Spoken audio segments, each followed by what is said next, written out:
Pois não. Testemunho? Não. Eu até peço desculpas ao senhor, eu sei que o senhor veio para outro compromisso aí, mas eu não podia perder essa oportunidade de falar com o senhor hoje aqui. Nós temos aqui algumas questões na Justiça Federal, alguns projetos aí que estamos agendando uma reunião com os senhores, senadores e os deputados federais, nos pleitos que a gente tem em nome do Poder Judiciário, mas são questões de emendas, enfim, que envolvem projetos aí das nossas sedes, aqui de Paraná, Videma, enfim, Guajaramirim, e os projetos nossos de ampliação da Justiça Federal no Estado, mas é uma reunião maior em que nós faríamos questão de estar todos os parlamentares aqui para a gente tratar do assunto de uma maneira mais ampla. Hoje eu queria tratar com o senhor especialmente de uma questão que está lá no Senado Federal. O senhor me parece que já foi até procurado pelos servidores aí, mas eu queria dar uma palavra em nome do Poder Judiciário da União com o senhor, que é um nome no cenário político aí, sem nenhum exagero, né? Tem elevado o nome de Rondônia, né? E a gente sabe aí do futuro do senhor ainda na questão política no estado de Rondônia, é uma coisa realmente para se avançar muito o trabalho que o senhor vem desenvolvendo. Então eu vim correndo para cá, não sabia que o senhor ia vir, porque a reunião não teria sido cancelada, mas eu vim correndo, não poderia perder essa oportunidade, porque esse projeto que está lá no Senado é de uma recomposição, um plano de cargos e salários desses servidores, que não é reajuste algum para início de conversa. Eles estão há 9 anos. O senhor tem conhecimento? Tenho conhecimento, estou acompanhando, nós estamos trabalhando para ver se a gente consegue fazer um acordo entre o presidente do Tribunal e o ministro do Planejamento. Nós estamos trabalhando esse acordo para ver se a gente consegue um consenso. Seria ótimo se a gente conseguisse a grande questão está aí, que mostrou-se absolutamente inviável esse acordo, porque a proposta que foi feita a semana passada, ela é aviltante ao Poder Judiciário. Ela, de maneira nenhuma, ela simplesmente ignora esses 9 anos. Achar uma outra alternativa, que era o meu certo. E a Justiça Federal, eu falo aqui com o senhor em nome da Associação dos Juízes Federais do Brasil, eu sou delegado da AJUF em Rondônia, estou autorizado pelo presidente César Rocheneck, em nome dos Juízes Federais do Brasil, a falar com o senhor da preocupação que nós, juízes, estamos tendo com essa questão que, para mim e para nós, juízes federais, ela pode ser o início de uma situação muito preocupante para o Poder Judiciário e para os membros do Ministério Público da União. Essa defasagem, esse desequilíbrio em relação aos servidores dos outros poderes está muito gritante e nós temos servidores, temos notícia de suicídios entre servidores, de alcoolismo, de problemas psicológicos graves, inclusive aqui na nossa própria seção judiciária, de debandada de servidores. Então, isso é muito preocupante, senador. É muito grave o que está acontecendo. Nós temos 120 mil servidores do Poder Judiciário, envolvendo justiça eleitoral, justiça do trabalho e a justiça federal comum, no Brasil inteiro. E o risco disso é muito grande. Nós temos servidores aí com a remuneração deles aviltada, fora a debandada, esses problemas pessoais todos, e além disso nós estamos abrindo uma porta para uma má qualidade do serviço, porque o servidor não tem estímulo, cheio de dívidas, não tem como pagar, filhos, enfim, escolas, e ele aí já vem para trabalhar sem nenhum estímulo. Começa a produzir mal. E isso repercute lá no cidadão e, a longo prazo, uma derrocada mesmo do Poder Judiciário. Nós estamos em risco com o poder na República. Eu estou falando isso com consciência do que está acontecendo. Isso é muito grave e o que eles pedem não é nada mais, nada menos do que, não é um reajuste real, é um mínimo de uma recomposição de todas essas perdas durante 9 anos. o que é muito justo, né? E uma outra preocupação que o senhor sabe, o servidor mal remunerado, as dificuldades familiares. Eu tenho muita preocupação com o lado ético desses servidores. O senhor já pensou no Brasil inteiro se os servidores se demandarem para um lado de nós temos assessores de estrita confiança da gente, que fazem as análises dos processos, eles têm aula, são competentes, têm credibilidade para nós, porque nós não temos condição de folhear um a um dessas centenas de milhares de processos que a gente tem. Se nós não tivermos servidores dignamente remunerados, trabalhando com tranquilidade, a gente corre o risco desses servidores demandarem aí conchavos, para fazerem concessões e entrar numa linha que nós podemos jogar o Poder Judiciário numa vala comum aí desse sistema de corrupção do Brasil, que aí eu acho que a República acaba, se isso contaminar tudo de uma maneira generalizada. Então a preocupação nossa dos juízes federais é muito grande com isso. É perfeitamente viável. O senhor vê, tem 1 milhão e tanto de servidores no Executivo, que é um gigante, é uma outra questão. Nós somos 1/10 desses servidores todos do outro poder, que é o Executivo. Então, o Poder Judiciário arrecada 3 vezes mais do que ele gasta do orçamento. São dados que o Supremo Tribunal Federal já levantou, dados oficiais, mostrando a disparidade entre as remunerações dos servidores do Judiciário, do Executivo e do Legislativo. Os dados é uma proposta do Supremo Tribunal Federal, com dados concretos, mostrando a viabilidade do projeto. Então, é muito importante a votação e a aprovação desse posição nossa,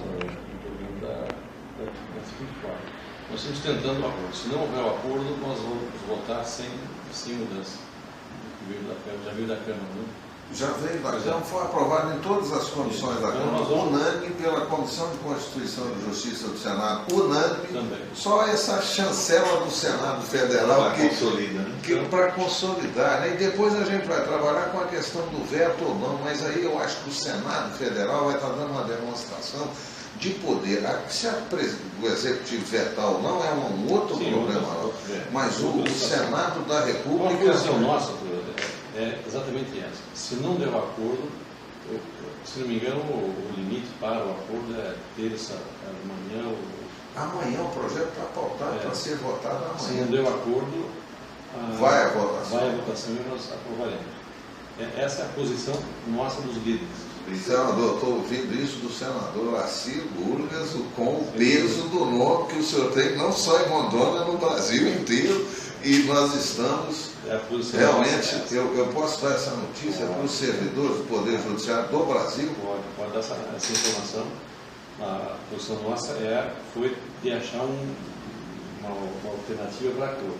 E não dando acordo até amanhã, vai a votação, e a orientação nossa do Colégio de Líderes, que eu sou líder do PDT no Senado, a orientação nossa dos líderes é para a aprovação.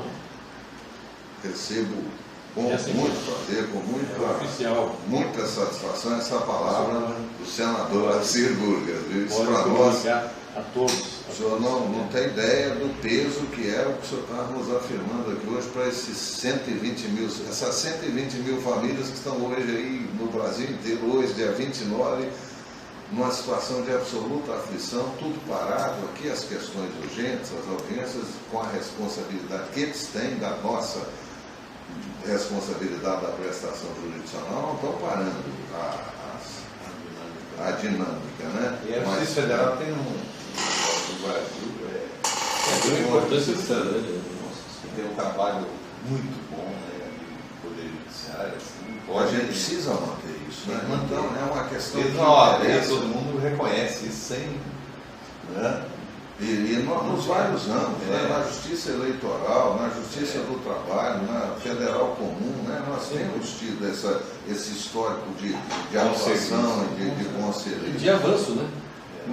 A interiorização. O senhor viu o nosso Estado, nós em poucos anos, nós dobramos aqui a capacidade instalada da Justiça Federal. Nós tínhamos 5 varas, hoje nós temos mais de 10 até, e interiorizando, temos de Guajará-Mirim a Vilhena, a Justiça Federal, por exemplo. é um avanço muito grande nesses poucos anos, de 2010 para cá. Né? Isso é muito significativo para levar a justiça ao cidadão. Né? Então, a questão é muito grave e preocupa ao Poder Judiciário como um todo. Não é uma questão que interessa apenas aos servidores, né? Interessa a nós como instituição, claro, a valorização do Poder Judiciário. É o conjunto. Uns não funcionam sem os outros, né? Nós somos os membros do Poder, mas o tronco são esses nossos servidores aí. Sem o tronco, como é que os membros vão funcionar? O ministro Lewandowski também está muito empenhado na aprovação desse projeto. Muito trabalhado lá para a aprovação, fazendo uma gestão política, né, para que haja essa aprovação. Então, eu creio que essa semana resolve. Perfeito. Semana passada, não é o costume nosso, mas o pessoal do Nordeste tem a festa São João. Muita coisa não aconteceu em função disso, dessas festas. Mas eu fiquei lá a semana toda, como eu fico segunda a sexta-feira. Somos poucos que segunda a sexta permaneço em Brasília, até porque segunda-feira e sexta-feira são dias melhores para trabalhar nos ministérios. A concorrência com os parlamentares é menor, né? Então, onde nós conseguimos andar muito com os nossos projetos nos ministérios, exatamente nas reuniões de segunda-feira e sexta-feira. Não, a gente tem acompanhado e a dedicação do senhor aí para a Rondônia tem sido histórica a atuação de Vossa Excelência. Ela nos orgulha muito, com certeza. Foi o relator aí do Código de Processo Civil na parte de recursos, Senado. E eu estou dizendo isso porque eu atuo também no TRE, Tribunal Regional Eleitoral. Então, estou dizendo com muita tranquilidade por acompanhar lá também, ver que o senhor tem muita tranquilidade, né, na sua atuação. A vontade de fazer as coisas é muito grande, embora a burocracia é algo no Brasil que nos atrapalha muito. Né? Mas muito importante, nos tranquiliza que o senhor tem a vontade de fazer e a forma como o senhor faz política para o Poder Judiciário, para a República, é muito importante. Eu acho que nós estamos passando um momento de transição no Brasil. A forma de fazer política, a forma de administrar o executivo, municipal, o estadual e o federal também. Eu acho que nós estamos numa transição positiva, vamos passar por um momento de turbulência, estamos passando, mas é uma turbulência que precisamos passar, não tem como não passar por isso, tem que passar o país a limpo, tem várias mudar os paradigmas, né? E toda mudança de paradigma, essa transformação profunda, ela tem uma fase turbulenta, realmente é difícil, mas tem que mudar os paradigmas. Né? Esse ano e ano que vem nós vamos ter muita coisa acontecendo, coisas que aparentemente são ruins, né?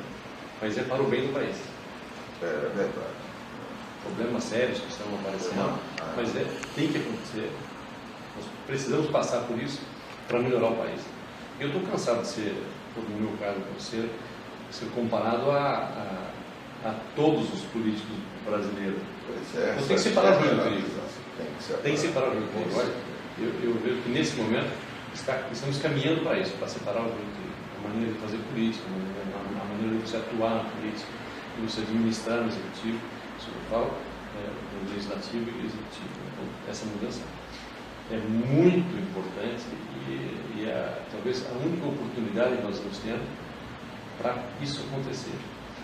E o que muito me anima é que a presidenta Dilma apoia tudo que está acontecendo com relação às operações, ao Janot, dando um apoio 100% ao Janot, para que ele faça tudo aquilo que tem que ser feito, apure 100%, mesmo que chegue perto dela, não tem problema, mas tem que apurar.